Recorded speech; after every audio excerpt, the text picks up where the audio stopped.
সহ অভিনেত্রী হিসেবে কাজ করতে, সেখানে তোমার সেই জায়গা থেকে এখনকার সময় অপরিতার্য, কি ডিফারেন্স দেখতে পাবো? সহ অভিনেত্রী হয়ে যখন কাজ করেছি তখনও আমি আলাদাই ছিলাম, কিন্তু আমি জানি যে আমার চরিত্রটা যে কোনো সিনেমার ক্ষেত্রে নুনের মতো কাজ করবে। সেখানে মাটন, চিকেন সব থাকতে পারে, কিন্তু নুনটা না থাকলে তো রান্নাটা ভালো হবে না, এবং ছাপ রেখে যাব। আমি সবসময় দাগ রেখে যাওয়ায় বিশ্বাসী। তুমি ভালোবাসলে আমি তোমার মনে আছি, না বাসলে আমি তোমার মাথায় আছি, কিন্তু আমি তোমার মধ্যেই আছি। তোমার অর্নামেন্ট হলো তোমার হাসি।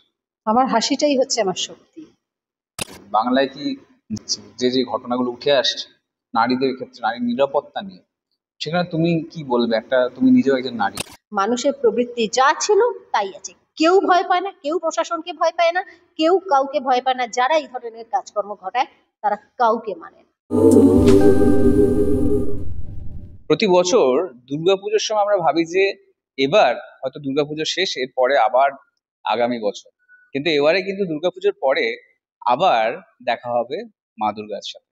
অবশ্যই এটা কিন্তু খুব আলাদা ধরনের ব্যাপার, সেটা হলো শ্রী দুর্গা। তো সেখানে আমি দেখতে পাচ্ছি, এটা ট্রেলার নিয়েই আমি কথা বলবো প্রথমত। আর সাধারণত আমি একটু আগে বলছিলাম আপাদিকে যে একটা সুপার হিরো মুভিতে যেমন একটা হিরো ঢোকে, এটা কিন্তু সেই ব্যাপার না। সেখানে একটা সাধারণ একটা নারী যে শাড়ি পরে আছে, তাকে আমরা দেখছি খুব আলাদাভাবে, খুব একদম সাবলীল মেজাজে সে এন্ট্রি দিচ্ছে, কিন্তু একটা ব্যাপার আছে মনে হচ্ছে।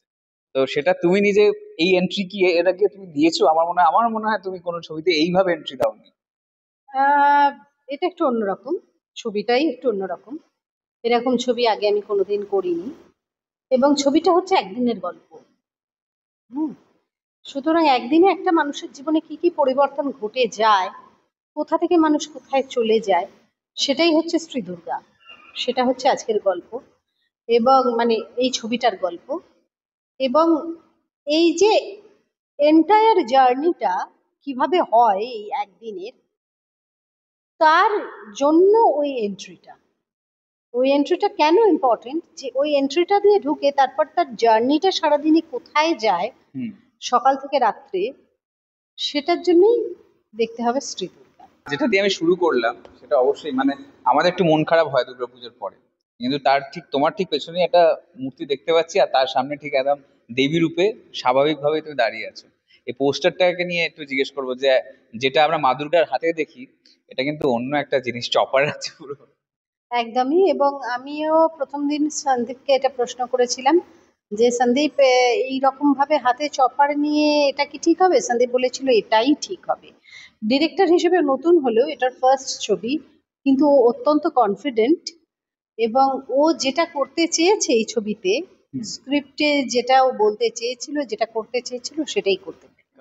অ্যাকশন প্যাকড সাউথের ছবি দেখে খুব অনুপ্রেরণা নিই।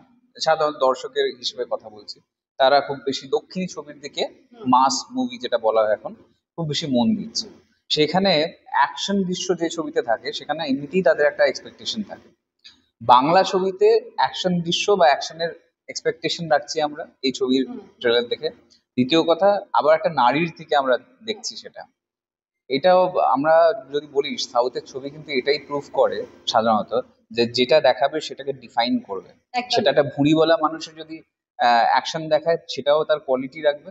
আর সেখানে একটা নারী, বাংলায় সেই চেষ্টাটা আমার যা মনে হচ্ছে, যে নারীর ক্ষেত্রেও সেটা। একদমই তাই। এই ছবিতে সত্যিই অনেক অ্যাকশন আছে, এবং সেটা সবটাই প্রয়োজনে, প্রয়োজনে এবং পরিপ্রেক্ষিতে, যে কি পরিপ্রেক্ষিত তৈরি হচ্ছে, সেই জন্য সেই অ্যাকশনটা বা সেইটার প্রয়োজন হচ্ছে। তো লজিকের অভাব কোথাওই হবে না ছবিটায়, এবং পুরোপুরি ডিফাইন করা যাবে যে কেন, কি জন্য, কি থেকে, কিভাবে, কি রকম ভাবে এটা হলো। তোমার ক্যারিয়ারে একটা সময় গেছে যেখানে তুমি হয়তো সহ অভিনেত্রী হিসেবে কাজ করতে, সেখানে তোমার সেই জায়গা থেকে একটা অভিনয়ের একদম মূল চরিত্রে থাকা, সেটা অবশ্যই কাজের গুরুত্ব পাওয়া, নিজের জায়গাটা তৈরি করা, আর্ন করা বলা যায়। তো সেটা করার পরে যখন তুমি এই জায়গার অপরিতার্য, এখনকার সময় অপরিতার্য, কি ডিফারেন্স দেখতে পাবো? কেমন লাগে? সহ অভিনেত্রী হয়ে যখন কাজ করেছি তখনও আমি আলাদাই ছিলাম, আলাদাভাবেই মানুষ আমাকে আইডেন্টিফাই করেছে।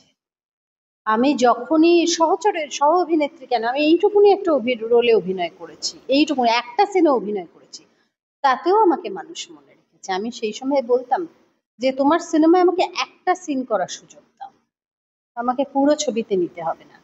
সুতরাং আমি মুখ্য চরিত্রে অভিনয় করলাম না আমি সহ অভিনেত্রী হয়ে অভিনয় করলাম, বা এখনো পর্যন্ত আমি অনেক ছোট রোলে অভিনয় করি, কিন্তু আমি জানি যে আমার চরিত্রটা যে কোনো সিনেমার ক্ষেত্রে নুনের মতো কাজ করবে। সেখানে মাটন, চিকেন সব থাকতে পারে, কিন্তু নুনটা না থাকলে তো রান্নাটা ভালো হবে না। একদম। সুতরাং আমি বড় চরিত্র করি, আমি মুখ্য চরিত্র করি, আমি সহ অভিনেত্রী হই, আমি ছোট চরিত্র করি, বা আমি একটা সিনে অভিনয় করি, সেই সিনেমায় সেটা নুনের মতোই কাজ করে। শিল্পী হিসেবে কতটা ভালো লাগে যখন এইটা তো একটা প্রাপ্তি একটা শিল্পীর জন্য, যে সবাই একটা ছোট ছোট আশ্রয় তৈরি করে মানুষ কাজ শুরু করে, আর সেই আশ্রয়টা থেকে সে নিজে বাড়ি বানায় নিজে। তো সেখানে সেই বাড়িটা তুমি ইন্ডাস্ট্রিতে বানিয়ে ফেলেছো, আর সেটা হওয়ার পরে এখন ব্যক্তিগতভাবে অপরাজিতা কি ভাবে নিজের ভালো লাগাটা একটু যদি share করো। ভালো লাগা অবশ্যই আছে, তার সঙ্গে কমিটমেন্টও আছে। কারণ যতদিন কাজ করব ততদিন কর্তব্যের সঙ্গে করব, দায়িত্বের সঙ্গে করব, এবং ছাপ রেখে যাব। আমি সবসময় দাগ রেখে যাওয়ায় বিশ্বাসী। তুমি ভালোবাসলে আমি তোমার মনে আছি, না বাসলে আমি তোমার মাথায় আছি, কিন্তু আমি তোমার মধ্যেই আছি। অপাদির ক্ষেত্রে সেটা হলো যে এনার্জি, মানুষের সময়ের সাথে অনেক রকমের চেঞ্জেস আসে, হয়তো বয়সের সাথে তারা ম্যাচিউর হয়ে গিয়ে শান্ত হয়ে যায়, খুব একটু মানে খুব অনেক চিন্তা নিয়ে থাকে। কিন্তু তোমার সবসময় মুখে আমি কিছুদিন আগে লিখেছিলাম আমার বলে যে তোমার অর্নামেন্ট হলো তোমার হাসি। তো ওই হাসিটা কিভাবে রাখো, মানে প্রতি মুহূর্তে তোমার যে কোনো সিচুয়েশন হোক, হোয়াট এভার দ্য সিচুয়েশন ইস, তোমার মুখে হাসি থাকে, যত রকমের শুটিং এর প্রেশার থাকুক, তোমার ইন্টারভিউস থাকুক, what ever the thing is. আমার হাসিটাই হচ্ছে আমার শক্তি। কারণ আমি মনে করি আমি যখন হাসি তখন আরেকজনকে আমি হাসতে সাহায্য করি। সুতরাং হাসিই আমার শক্তি। কিভাবে মানুষ তোমাকে পাবে, অবশ্যই এটা এখানে আমি যেরকম চরিত্রে মানুষ আমাকে দেখে সেরকমই দেখবে। যে একজন অত্যন্ত সাধারণ মহিলা, সে সংসার সামলায়, সংসারের শাশুড়ির কথা শোনে, একটা শাড়ি কিনতে গেলে 5বার ভাবে, ভাবে ওই টাকাটা সংসারে থাকলে ভালো হয়। সাজবার গুজবার ইচ্ছে আছে, কিন্তু রসদ নেই, এবং সবকিছুতেই সারাক্ষণ চাই যে মেয়েটা যদি দাঁড়িয়ে যায় তাহলে জীবনে একটা সুদিন হয়তো আসবে, এটা একটা আশা আছে। সেই জায়গা থেকে কতটা আশাহত হয় যে নিজের কিছু হয়নি কিন্তু সন্তানটা যদি দাঁড়িয়ে যায় তাহলে একদিন সুদিন আসবে, সেদিন ভালো থাকবে, একটা এক্সপেকটেশন আছে সন্তানের প্রতি। এবং সেই জায়গা থেকে যখন তার একেবারে ভেঙে যাওয়া উচিত, তখন কি আদৌ ভাঙে বা কি করে, সেটাই হচ্ছে তাই। যে সময় আমরা দাঁড়িয়ে আছি সামাজিকভাবে, যে পরিস্থিতি আমরা আমাদের শহর বা গ্রাম বাংলায় দেখছি, বাংলায় দেখছি, নারীদের ক্ষেত্রে যে পরিস্থিতি রয়েছে, সেই ক্ষেত্রে এই আমরা যখন মা দুর্গার নিয়ে কথা বলছি, দুর্গতি নাশিনী বলছি, নানান রকমের আমরা অশুভ শক্তিকে নাশ করছি, কিন্তু কি মনে হচ্ছে বাংলায় কি যেভাবে ধর্ষণের ঘটনা আমরা দেখছি, যে যে ঘটনাগুলো উঠে আসছে নারীদের ক্ষেত্রে, নারীর নিরাপত্তা নিয়ে, সেখানে তুমি কি বলবে? একটা তুমি নিজেও একজন নারী, তুমি নিজে অনেক কিছু দেখে এসছো, সিচুয়েশনটা দেখছো, কি বলবে? অ্যাকচুয়ালি যখন প্রচুর আড়ম্বরের সঙ্গে মাকে পুজো করা হতো তখনও সতীদাহ প্রথা ছিল। এরকম নয় যে যখন আড়ম্বরের সঙ্গে মাকে পুজো করা হতো তখন সতীদাহ প্রথা ছিল না, বা মেয়েদের বিশাল সম্মান দেওয়া হতো, বা বিধবাদের উপর অত্যাচার হতো না, বা বাল্য বিধবা হতো না, এরকম তো নয়। তখনও নিরাপত্তা ছিল না, এখনো নিরাপত্তা নেই।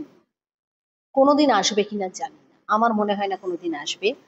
কারণ মানুষের মধ্যে বর্বর প্রবৃত্তি, মানে পাশবিক প্রবৃত্তি থাকবেই। এবং আমরা যতই মডার্ন হই, যতই বড় বড় কথা বলি, পাশবিক প্রবৃত্তি তো মানে আমাদের সোশ্যাল মিডিয়া খুললেই দেখা যায়।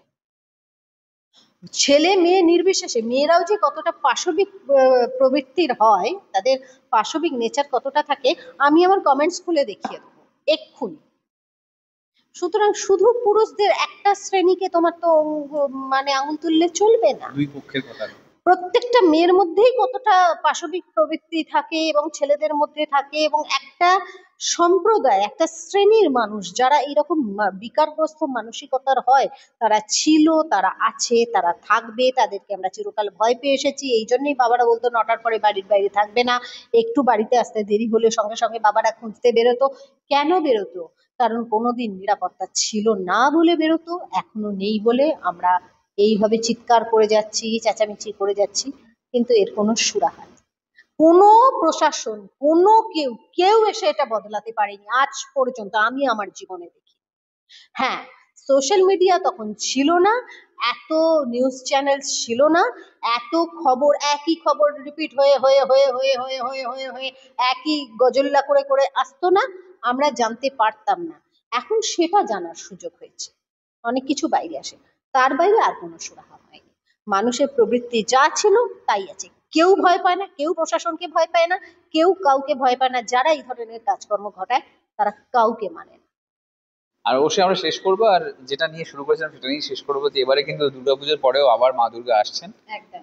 অন্য একটা অস্ত্র নিয়ে। সেই অস্ত্রটা আমি একটা ডেমো দিয়ে দিয়েছি, সেটা কি ডেমো সেটা অবশ্য অপাদিই বলবে আর দর্শকদের বার্তা দেবে। এক্স্যাক্টলি 31 অক্টোবর আমাদের ছবি রিলিজ হচ্ছে, শ্রী দুর্গা। অবশ্যই হলে গিয়ে ছবিটা দেখবেন, কারণ কিছু ছবি থাকে যেটা হলে গিয়ে না দেখলে তৃষ্ণা মেটে না। এটা হচ্ছে হলে গিয়ে দেখার ছবি, কারণ এই ছবিটা না আপনাকে এইরকম ভাবে মানে এইভাবে বসতে দেবে না, আপনাকে এইভাবে ছবিটা দেখতে হবে। সুতরাং অবশ্যই হলে গিয়ে ছবিটা দেখবেন এবং সপরিবারে দেখবেন। আমরা এখানেই ইতি টানবো আমাদের আড্ডার। আর অবশ্যই যেটা নিয়ে আমরা কথা বলছিলাম, শ্রী দুর্গা সেই ছবিটি আসছে, আর আপনাদেরও কিন্তু নিকটবর্তী সিনেমা হলে গিয়ে দেখতে হবে, আর অবশ্যই তারপরে রিভিউ দিতে হবে। নেক্সট স্টুডিওজ ইন্ডিয়াতে চোখ রাখুন, লাইক, সাবস্ক্রাইব আর শেয়ার করতে ভুলবেন না।